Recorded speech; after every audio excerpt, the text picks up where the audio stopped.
బిస్మిల్లాహిర్రహమానిర్రహీం. మిత్రులారా, రంజాన్ ప్రత్యేక కార్యక్రమానికి స్వాగతం, సుస్వాగతము. ఈ రోజున మనము ఇస్లాం ధర్మాన్ని మనిషి ఎందుకు వ్యతిరేకిస్తున్నాడు, ఇదే ధర్మము సనాతన ధర్మం రూపంలో, సనాతన ధర్మం పేరుతోటి, నిత్య జీవనం అనే పేరుతోటి బైబిల్ గ్రంథంలో ఉన్నప్పటికీ, భగవద్గీత గ్రంథంలో ఉన్నప్పటికీ, ఇదే ధర్మము వేదాల్లో ఉన్నప్పటికీ కూడా మనిషి ఎందుకు దీన్ని తిరస్కరిస్తున్నాడు, దీన్ని కాదంటున్నాడు అన్న అంశాన్ని గురించి మనం తెలుసుకుందాం. సోదర మహాశయులారా, సోదరీమణులారా, ప్రధానంగా అపోహ అనేది సరైనటువంటి సమాచారం లేని కారణంగానే కలుగుతుంది. ఏమండి, ఒకటి. ఇంకోటి ఏంటంటే, సమాచారము సరైనటువంటి రీతిలో రాకపోవడం కూడా ఒకటి. తద్వారా ఏంటంటే ఒకరిపై మనకు ఒక రకమైనటువంటి వ్యతిరేక భావము గూడు కట్టుకుని అలాగ డెవలప్ అవుతూ ఉంటుంది. మనము అది ఆ సమాచారం తప్పు, ఇది కరెక్ట్ అని చెప్పే వరకు కూడా, ఒకరు చెప్పే వరకు కూడా మనము ఆ అపార్థాలు, అపనమ్మకాల్లోనే మనం ఉండిపోతాం. ఒకటి. అలా ఇస్లాం పట్ల కూడా ఇదే విధమైనటువంటి అన్యాయం జరుగుతుంది. సరైనటువంటి సమాచారం ఎవరికి కూడా రావడం లేదు. దాన్ని వ్యతిరేకించే వాళ్ళు వ్యతిరేకమైనటువంటి విషయాలను ప్రచారం చేయడం వలన ఇది ఇస్లాంలో ఒక భాగమేమో, ఇదే ఇస్లామేమో అని చెప్పేసి చాలా వ్యతిరేకమైనటువంటి అర్థాలను, భాష్యాలను వాళ్ళు చెప్పిన కారణంగా చాలా నెగిటివ్ అయినటువంటి విషయాలు, నెగిటివ్ అయినటువంటి భావనలు చాలామంది ఇస్లాం పట్ల కలిగి ఉన్నారు. ఒకటి. సరే, ఒకటి ఏంటంటే ఎందుకు ఇస్లాంను ద్వేషిస్తున్నారంటే, ఒకటి ఏంటంటే ఇది ప్రధానంగా మనోకాంక్షల దాస్యాన్ని వేడండి అని చెప్తుంది. ఒక వ్యక్తి ఒక చెడు పని చేస్తున్నప్పుడు అది తప్పు అని ఎవరైతే చెప్తారో ఆ చెప్పే వ్యక్తిని అతను ఎంత మాత్రం కూడా ఇష్టపడడు, అసహించుకుంటాడు, కోపగించుకుంటాడు. అతనిని రివర్స్లో అతనే తప్పు అని చెప్తాడు. సహజం కదండి. ఒక వ్యక్తిని మనం మద్యపానం తప్పు, నువ్వు చేస్తున్న తప్పు అని చెప్పేసి మనం హితబోధ చేస్తే మనం అతనికి నచ్చుతామా? నచ్చం కదండి. మన గురించి చెడుగా చెప్తాడు. అదేవిధంగా ఇస్లాము మనోకాంక్షల దాస్యాన్ని వేడండి అని చెప్తుంది. మన మనోకాంక్షలు ఏదైతే, మన మనస్సు ఏం కోరుతుంటుందండి, అన్నీ కూడా ప్రపంచాన్ని జుర్రుకోవాలి అని చెప్పేసి కోరుతుంటుంది. ఉన్నన్ని నాళ్ళు కూడా ప్రపంచాన్ని అనుభవించాలని చెప్పేసి మన మనసు కోరుతుంటుంది. ఆ విధంగా చేయకూడదు, నువ్వు ఒక హద్దుల్లో ఉండాలి, నువ్వు దైవాన్ని, తీర్పు దినాన్ని విశ్వసించేవాడు అయితే ఈ తలుకు బెలుకుల జోలికి పోకూడదు అని చెప్పేసి ఇస్లాం చెప్తుంది. సహజంగా అది మనిషికి అది రుచించదు కదండి. సహజంగా ఏమండి, ఆడవారిని యథేచ్ఛగా చూడొద్దు అంటుంది. మనిషి ఊరుకుంటాడా? దాన్ని ఇష్టపడతాడా? ఎందుకంటే ఆ విధంగా చూడడం అనేది అతని దినచర్యలో ఒక భాగం అయిపోయినప్పుడు నువ్వు చూడకూడదు అంటే అతను ఏ విధంగా దాన్ని ఒప్పుకుంటాడు? అందుకని ఇస్లాం కంటగింపుగా మారింది. మద్యపానం జోలికి పోవద్దు అంటుంది, అశ్లీలత జోలికి పోవద్దు అంటుంది. ఇవన్నీ ప్రపంచాన్ని నడిపిస్తున్నాయి కదా. ఈ రోజున వడ్డీ భూతం జోలికి పోవద్దు అంటుంది.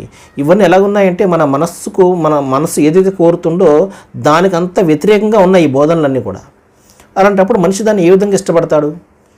ఎందుకంటే మనిషి తన మనస్సు చెప్పిన విధంగా నడిచాడు అనుకోండి, ప్రపంచంలో అతను ప్రపంచపు తలుకు బెలుకులను కొద్దిపాటి ప్రపంచాన్ని పొందవచ్చేమో కానీ శాశ్వతమైనటువంటి ప్రపంచంలో అతను వినాశనపాలైపోతాడు కదా. ఇస్లాం ధర్మము శాశ్వతమైనటువంటి దాని గురించి దృష్టిలో పెట్టుకుని చెప్తుందండి, ప్రపంచాన్ని గురించి కాదు. అలాగే ప్రపంచాన్ని విడిచిపెట్టేసి బైరాగుల జీవితం గడపమని చెప్పడం లేదు. ఇక్కడ కొన్ని హద్దులు పెట్టడం జరిగింది, హద్దుల జీవితం గడపమని చెప్తుంది. ఇంకోటి ఏంటంటే, మానవత్వపు ఔన్నత్యాన్ని ఇస్లాం ధర్మం చాటి చెప్తుందండి. మానవుడు గొప్పవాడు, అష్రఫుల్ మఖ్లూకాత్. అంటే ఈ సృష్టితాల్లోకెల్లా ఉన్నతమైనటువంటి, ఉత్తమమైనటువంటి వాడు ఎవరైనా ఉన్నాడు అంటే మనిషి. అయితే ఇతని ఔన్నత్యానికి తగినది ఏదైనా ఉన్నది అంటే తన సాటి మనుషులను అతను వాళ్ళ కాళ్ళ మీద పడ్డము, వాళ్ళను దైవాలుగా భావించడము, వాళ్ళని నెత్తి మీద పెట్టుకోవడము, వారి అడుగులకు మడుగులొత్తడము చేయకూడదు. అది అతనికి అవమానం లాంటిది. కాబట్టి ఇతనికి నిజమైనటువంటి ఏదైనా ఉన్నది అంటే, ఔన్నత్యం ఏదైనా ఉన్నది అంటే తనను పుట్టించినటువంటి సృష్టికర్తకు అతను దాస్యం చేయడం ఇతని ఔన్నత్యానికి నిదర్శనము. ఈ విధంగా మనం చెప్పామనుకోండి, ఒకరి పట్ల చాలా తీవ్రమైనటువంటి ప్రేమ, అభిమానము ఉన్నప్పుడు అతను దేవుని యొక్క స్థానం ఇచ్చి ఆరాధిస్తూ ఉన్నప్పుడు, అరే ఈ విధంగా మనుషులను ఆరాధించకూడదు నువ్వు అని చెప్తే మనం దాన్ని ఒప్పుకుంటామా? రుచిస్తుందా మనకు? ఇస్లాం పట్ల కూడా అదే విధమైన వ్యతిరేకత.